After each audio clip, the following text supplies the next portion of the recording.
प्रश्नोत्तरी। गुरुवर नमोस्तु। क्या वर्तमान में भी चतुर्थकालीन प्रतिमाएं और जिनालय विद्यमान हैं, और अगर हैं तो किन तीर्थों और प्रांतों में हैं? आगम के और भौतिक चकाचौंध के कारण तो कोई बाधा नहीं है, क्योंकि पत्थर की उम्र हमारे यहाँ एक सामान्य जीव सहित पत्थर की उम्र भी 22,000 वर्ष है। एक पृथ्वी काय जीव की उत्कृष्ट कठोर पृथ्वी काय 22,000 वर्ष तक एक जीव रह सकता है। फिर तो वो जीव छोड़ करके अचेतन पाषाण की स्थिति तो असंख्यात कल्पकाल है। इसलिए चौथे काल की बनी हुई मूर्ति आज वर्तमान में होने में कोई बाधा नहीं। अभी क्या 2500 2-2,500 वर्ष ही हुए, कंकाल मिले। 2000 वर्ष पुरानी तो मूर्तियां आज भी विद्यमान हैं। इंग्लैंड के अंदर आदिनाथ महावीर स्वामी की अभी कंकाली टीला के अंदर 2-2 हजार वर्ष पुरानी मूर्तियां निकली। तो चौथे काल की मूर्ति होने में कोई बाधा नहीं, ना आगम से बाधा है, ना प्रकृति से बाधा है। पाषाण अरबों साल ये अरावली पत्थर है, अरावली पहाड़ है ये। अब अरावली पहाड़ संसार का सबसे बूढ़ा पहाड़ है, सबसे बड़ा। भारत में 2 पहाड़ ज्यादा है, सतपुड़ा अरावली और विंध्याचल। विंध्याचल सबसे जवान पर्वत है, जिसमें से ग्रेनाइट निकलता है, बहुत ज्यादा कठोर पत्थर होता है। लेकिन राजस्थान में जितना पत्थर है सब अरावली का है। अरावली का है कि कोई बड़ी चट्टान नहीं होगी, खंडित खंडित टुकड़े टुकड़े धारे धारे होंगी। अब ये पर्वत भी अरबों खरबों साल से है।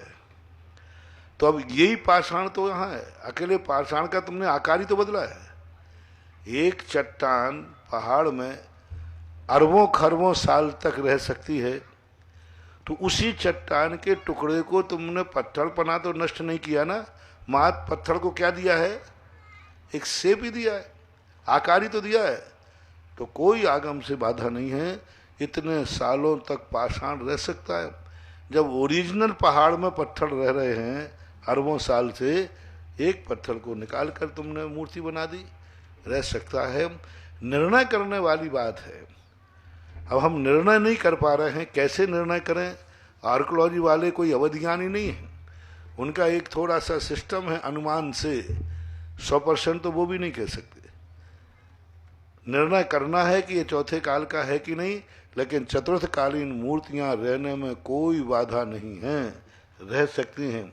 ऐसा बताते हैं कि पांडवों के समय की मूर्ति हनुमान ताल जबलपुर के अंदर आदिनाथ भगवान की मूर्ति उस समय की है, जिसने कर्ण ने उसकी पूजा की थी। जबलपुर के पास कोई स्थान है, वो तापे नाम पड़ता है, वो नहीं तेवर है कोई, जो वहां का वो कर्ण के समय का इतिहास मिलता है। अब कर्ण ने यदि उस समय की मूर्ति स्थापित की हो तो कोई ज्यादा नहीं है। कर्ण के समय की स्थिति बनने में कोई बाधा नहीं है, और वो आज अपने सामने विद्यमान है। अब अपने पास उसमें प्रशस्ति है नहीं, अपन निर्णय कर नहीं पा रहे, लेकिन कोई बाधा नहीं। बहुत सारी मूर्तियां होंगी ही होंगी भारत में जो चतुर्थकालीन हों। गुरुवर नमोस्तु। स्त्रियां खड़े होकर पूजन करती हैं या उनके लिए निषेध है? कोई बाधा नहीं। खड़े होकर के यदि उनकी शक्ति है और अच्छी तरह से खड़े होने में सक्षम है, तो कोई ऐसा आगम में कोई ऐसा वर्णन नहीं आया। मात प्रतिमा योग धारण करने के लिए स्त्रियों को निषेध किया है, और जो बहुत बड़े बड़े कायुसर्ग होते हैं, विसर्ग होते हैं, उनके लिए आगम में निषेध किया है। बाकी पूजन करना, दर्शन करना, फिर कल के दिन पूजन करने की बात कहते हो कि नहीं करना, तो फिर कल के दिन नहीं, क्योंकि महिलाएं खड़े होकर हार दे सकती कि नहीं? अभी व्यवस्था कैसे बनेगी? महाराज बैठेंगे नहीं और महिलाएं खड़ी होंगी नहीं, तो फिर तो बंटवारा कर लो, एलक छुल्लक और आरिकाओं तो महिलाएं देवे नहीं। अब आहार में भी आध घंटे 1.25 घंटे लगता ही है समय, तो वहाँ खड़े होने में कोई बाधा नहीं है। आजकल तो महिलाएं सब भोजनालय में भी, रसोई घर में सब खड़े होकर के ही बनाती है। पहले बैठ कर के भोजन बनता था, अब तो सब प्लेटफार्म होगा तो सब खड़े होकर बनाते। ऐसा आगम का भी कोई वचन नहीं है, खड़े होकर करने में कोई आपत्ति नहीं है, अच्छी तरह से कर सकते हैं, अपनी शक्ति प्रमाण। गुरुवर नमोस्तु। जिनवाड़ी के अनुसार मंदिर जी से वापस आने की विधि क्या है? मंदिर में आने की विधि यही है कि वापस जाने की। हाँ, मंदिर से वापस जाने की विधि यही है कि भगवान का जो हमने दर्श पाकर के जो विशुद्धि परिणाम बनाए हैं, उनको विशुद्धि परिणाम बनाए रखना। स्कूल पढ़ाई करने की विधि है, पढ़ाई से निकलने के बाद विधि यही है कि जो आपने जीवन में पढ़ा है उसको अपने जीवन में उपयोग लाओ। जब व्यक्ति को पढ़ने के बाद, अभी श्रमण संस्कृति संस्थान के विदाई समारोह हुआ, तो उन्होंने संस्थान से निकलने के बाद अब मुझे क्या करना है, तो जो तुमने संस्थान में पढ़ा है उसको अपने जीवन में उतारना। मंदिर में जितने हम मन पावन से रहे, जितना वचन पावन रहा, जितने गुण हमने भगवान से सीखे हैं, जो भगवान के उपदेश हैं, उन उपदेशों को मंदिर से निकलने के बाद पालन करना। मंदिर जाने की विधि तो थोड़ी सी है, मंदिर से लौटने की विधि तो 24 घंटे की है। मंदिर में जाने की विधि तो क्या आध घंटे, 1 घंटे, पौन घंटे, लेकिन मंदिर से जो लौट के आए हैं उसमें सबसे ज्यादा पावनता रखना है। मंदिर जाते समय हम जितने शुद्ध रहते हैं उससे कई गुने शुद्ध हमें मंदिर से लौटने के बाद ध्यान रखना है, क्योंकि मंदिर जाने वाला उतना बदनाम नहीं होगा, मंदिर से लौटने वाला सबसे ज्यादा बदनाम होगा, गलत करेगा। जो मंदिर नहीं जा रहा है वो उससे खतरा नहीं उतना, जो मंदिर जा कर के गलत कर रहा है तो लोग कहेंगे देखो अभी तो अभिषेक कर रहा था और अभी बोतल पी रहा है, अभी तो पूजा कर रहा था अभी अभक्ष खा रहा है, अभी तो पूजा बोल रहा था अब गालियां दे रहा है। तो मंदिर जाने की विधि तो मात्र थोड़ी सी है, मंदिर से लौटने की विधि तो 24 घंटे की है। उठते समय, बैठते समय, खाते समय, पीते समय, सोते समय, हर समय तुम्हें एक ही ध्यान रखना है कि मैं मंदिर गया था, अब मैंने गड़बड़ किया तो भगवान भी बदनाम होगा, पूजा भी बदनाम होगी, अभिषेक भी बदनाम होगा। जैसे मंदिर में जाते समय तुम्हें डर लगता है कि मंदिर में गड़बड़ हो गई तो बहुत बड़ी बदनामी हो जाएगी, पाप भी लगेगा, ऐसे ही मंदिर जाने के बाद तुमने कुछ गड़बड़ किया तो धर्म की बदनामी होगी और पाप भी तुम्हें बंद होगा। तो इसलिए उसकी विधि इतनी बड़ी थी कि लोग लिख नहीं सकते थे वो। बाकी यही सवाल है उसका कि हमारे लिए 24 घंटे सावधान रहना चाहिए। गुरुवर नमोस्तु। तीर्थंकर भगवानों के कल्याणक के दौरान ही पंचकल्याणक मनाना उचित होता है, ये तर्क कितना उचित है? किसी भी प्रतिष्ठा पाठ में ऐसा उल्लेख नहीं, क्योंकि कई बार ऐसा होता है कि जिस तिथि में अपन उनको पंचकल्याणक उस समय पड़ा होगा, उस समय शुभ तिथि पड़ती है और आज के दिन उसमें मृत्यु योग पड़ रहा है, आज के दिन उसी तारीख में, उस तिथि में, उस तिथि के अंदर नक्षत्र ऐसा आ गया, मृत्यु योग बन रहा है। तो ऐसा कोई भी नहीं है कि पंचकल्याणक की तिथि में ही पंचकल्याणक होना चाहिए। अब देखिए पंचकल्याणकों की तिथि में तो पारसनाथ भगवान का पंचकल्याणक कब करना चाहिए? जय कुमार, उनको मोक्ष कब हुआ? तो फिर पंचकल्याणक उनका कब अच्छा रहेगा? सावन में। अब सावन में पंचकल्याणक होते नहीं। दीपावली में भगवान को, महावीर स्वामी को मोक्ष हुआ, अब उनका पंचकल्याणक कैसे मनाएंगे? कितने भगवानों के पंचकल्याणक अलग अलग तिथियों में, ऐसे महीनों में हुए उनके कि जो महीने में अभी पंचकल्याणक प्रतिष्ठा नहीं की जाती। चातुर्मास में कितने तीर्थंकरों के गर्भ, जन्म, तप और मोक्ष कल्याणक पढ़ते, और चातुर्मास में पंचकल्याणक होते नहीं। कितने तीर्थंकरों के कल्याणक मल मास में पड़े, पूष के महीने में। से पारसनाथ का कौन सा कल्याणक आता है? पुष्पवदी दशमी। हाँ, पुष्पवदी दशमी है क्या? पूषपति मकसद या पूछ में है, कुछ पड़ता है? नहीं, चौले से पारसनाथ का एक मेला लगता है ना, पूषपति 11। अब पूष में पंचकणाक होते नहीं, मल मास है, और पूष में भगवान का जन्म कल्याणक हुआ है। तो ऐसा है, ये इतना ज्यादा विरोध हो जाएगा कि भगवान की कल्याणक की तिथियां, वे तो इतने पुण्यात्मा जीव थे कि वे तो अमावस्या को भी उनके काम सिद्ध हो जाते। भगवान के कल्याणक भगवान के पुण्य से हुए हैं, और हमारी पंचकणाक प्रतिष्ठा हमारे पुण्य से होगी। उसमें तो हमारा पुण्य काम करेगा, तीर्थंकर का पुण्य काम नहीं करता। तीर्थंकर के पंचकणाक में तो कभी विघ्न आई नहीं कि बरसात हुई हो, हवा चली हो, आग लगी हो। लेकिन अपन लोगों के पंचकणाक में हवा आ सकती है कि नहीं? आती है, आ सकती है, बरसात भी, अग्नि भी लग जाती है। तो वो अलग है, ये पंचकणाक अपने व्यवस्था के, ऐसा कोई आगम में उल्लेख नहीं है, कहीं ना देखने में सुनने में आया, ये चर्चाएं हैं। गुरुवर नमोस्तु। क्या 16 कारण के व्रत 16 दिन में किए जा सकते हैं? 16 कारण की जो परंपराएं हैं, इस संबंध में तो मेरी दृष्टि से 32 दिन के 16 कारण हैं। व्रत कथाओं में वही लिखा है, इसमें कोई भी प्रकार का संशोधन करने का अधिकार मैं नहीं कर सकता, ना मैं कह सकता हूँ, क्योंकि आज तक मैंने कहीं भी किसी शास्त्र में 16 दिन के 16 कारण नहीं पढ़े।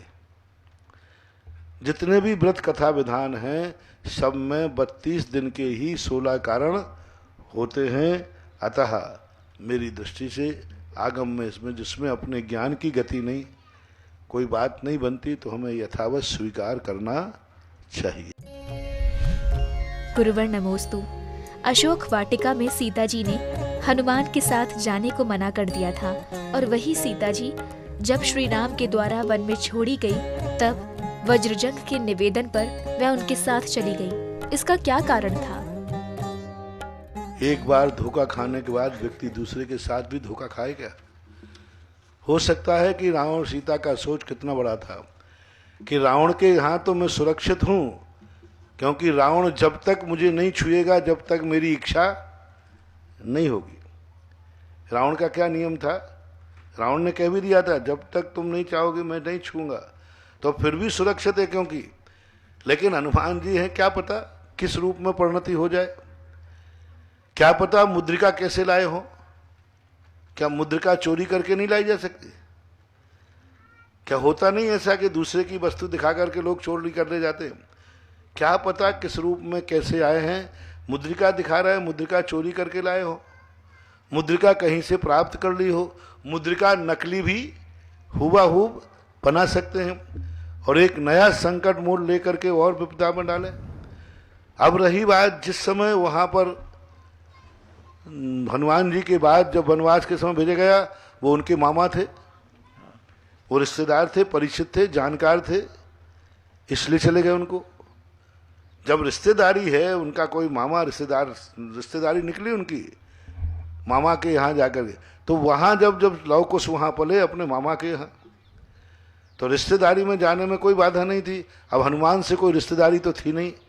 तीसरी बात, वहां जो उनके जो मामा लेने आए थे लव कुश के समय, उनके पास विमान था, और हनुमान जी कह रहे मेरी पीठ पे बैठ के चलो। हनुमान जी विमान में तो थे नहीं, विद्याधर थे ना। विमान जी वो तो विद्याधर बन के गए थे ना। तो अब कोई नारी किसी की पीठ पर बैठ करके कैसे जावे? कैसे व्यवस्था बनेगी? समुद्र पार करना है। अब हनुमान की पीठ पर यदि बैठ के जाएंगे तो हनुमान जी को पकड़ना पड़ेगा कि नहीं? थोड़े बहुत हिल डुल गए तो हनुमान से लिपटना पड़ेगा कि नहीं? आप लोग गाड़ी में कैसे बैठते हो स्कूटर पे? बोलो, यदि स्कूटर का धक्का लगा तो आगे वाले को आप पकड़ोगे कि नहीं? पकड़ नहीं आएगा। अब हनुमान की पीठ पर बैठ करके एक नारी को 100 योजन का समुद्र पार करके जाना, कोई भी दुर्घटना घट सकती है।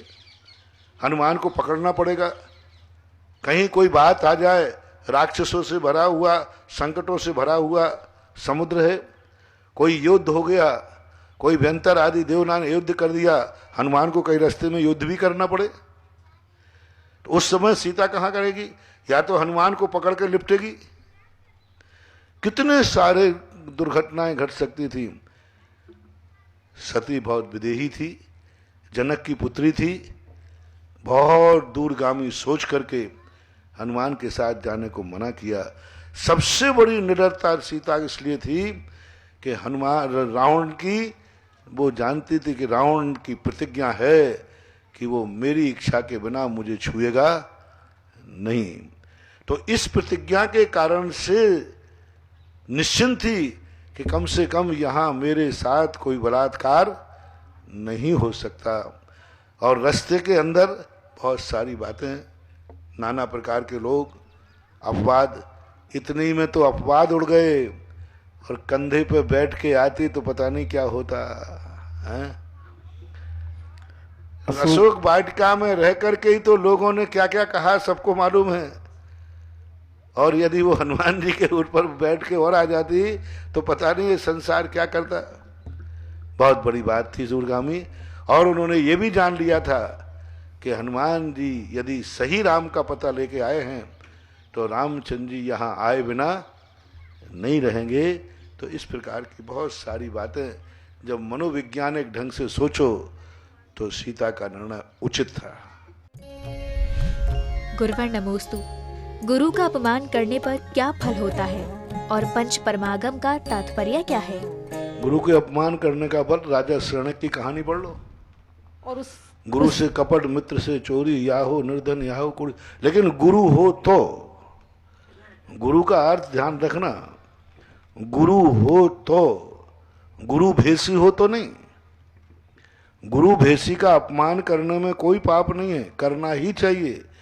यदि गुरु है तो, यदि आपकी दृष्टि में यदि गुरु है फिर आप अपमान करते हैं तो बहुत गलत माना जाएगा। और पंच परावर्तन का अर्थ होता है संसार में द्रव्य, क्षेत्र, काल, भव, भाव को लेकर के पंच परमागम के संबंध में अनेक अनेक प्रकार की विचारधाराएं मिलती हैं। कुंद कुंद के 5 ग्रंथों को लोग परमागम कहते हैं। आगम में मुझे कहीं शास्त्रों में पंच परमागम नाम से कोई चीज देखने में नहीं आई।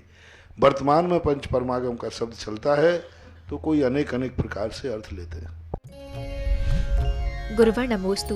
वर्तमान समय में बढ़ती विषमताएं और जैन समाज की घटती जनसंख्या समाज के लिए कितनी घातक है? सबसे बड़ा कारण है जैन समाज का जनसंख्या घटने का कारण परिवार नियोजन। भारत में सबसे ज्यादा शिक्षित समाज जैन समाज है। सरकारी आंकड़ों के अनुसार, पेपर के अनुसार सबसे ज्यादा परिवार नियोजन जैनियों के होते हैं। अन्य जातियों में परसेंटेज में बहुत कम है क्योंकि जैनी सब शहर में है, पढ़े लिखे हैं। जैनियों में सबसे ज्यादा इसका प्रभाव पड़ा। हर जाति में अभी परिवार नियोजन 100% नहीं है। आज भी 2-2, 4-4 बच्चे हो रहे हैं अन्य जातियों में। लेकिन जैनियों का सबसे बड़ा कारण ये बन रहा है कि इनकी संख्या बहुत धीरे धीरे कम होती जा रही है। इसलिए सबसे बड़ा कारण है। यदि इस पर विचार किया जाए तो समस्या, आज 1947 के बाद हर जाति परसेंटेज में बढ़ी है और जैन जाति परसेंटेज में घटी है। तो इसका एक कारण, सबसे बड़ा कारण यही मेरी दृष्टि में आया।